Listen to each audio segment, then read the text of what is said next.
Dơ mặt ra mà đưa đúng con nè.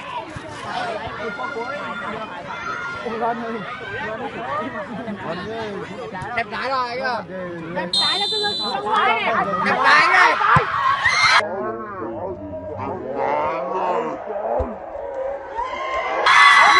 Bén té thôi, chứ là đâu kích được bắt đầu.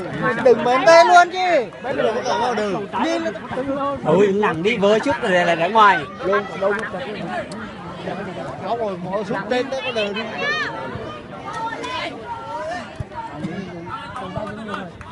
Nhìn gần này. Ủa tao liền đi à? Nếu bắt bèo vô bắt thì vẫn khỏi sút nè. Đi lên. Còn tập tập này nó đi.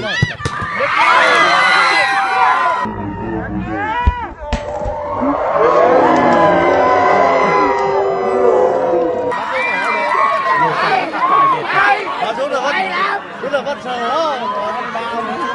Mình là cứ đập lao mình thắng cho khỏe. Ly bao được người chưa? Bắt tay hưởng đi không ơi? Đúng là con ghế. Tập một dòng bắt đó. Mày. Ly bao rồi. Mẹ bao. Trái. Bị bén trái này. Đó, đã đập lao rồi.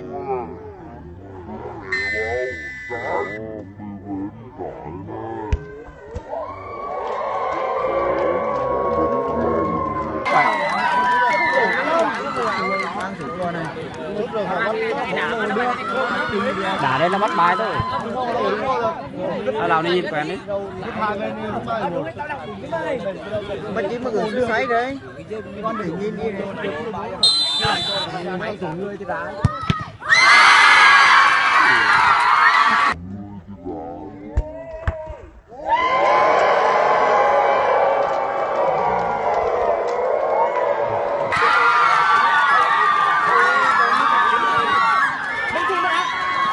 Không phải ly bao đúng con chạy nữa. Đồng viên. Dân này làm được.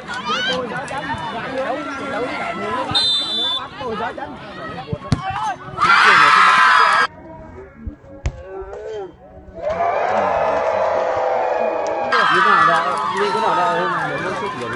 Bằng dưới này. Anh đi ly. Bắt bài này nhớ, mình bắt bài. Nhớ là người cả trống cái chìm như ra mà được. Đĩa này bắt thì mình là nó đã bắt bài thôi.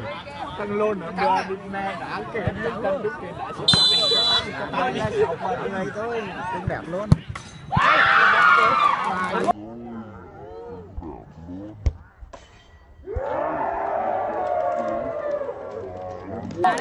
Bắt quả đi đây. Bắt đây này, đây này. Còn quyết định à? Hay còn hai con nữa?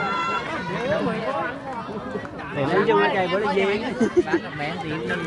Ở ngoài nó đang bắt tết này kia. Lên.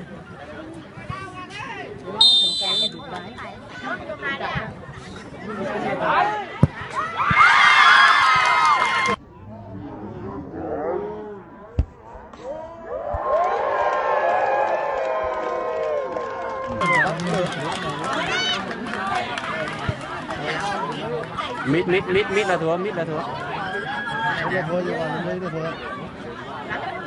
Còn cuối đó.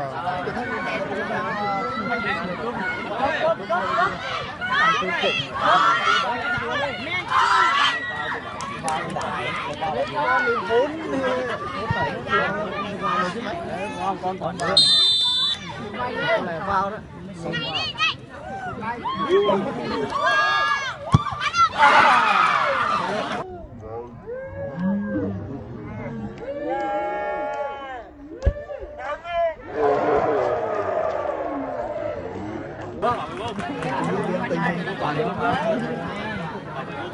Quả này quyết định rồi.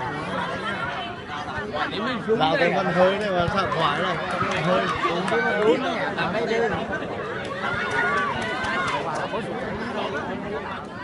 Anh thì không đều tâm lý. Ly bao mày vừa đây.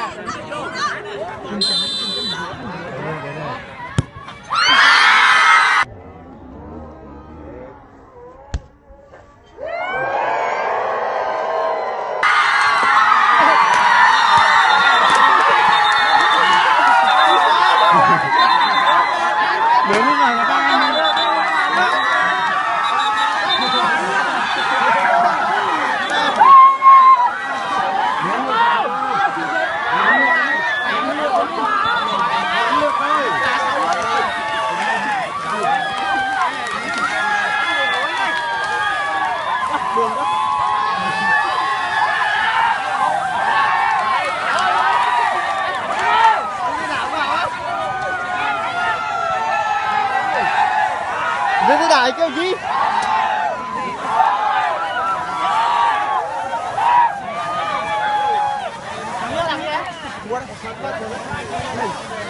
Dùng là số một hơi ai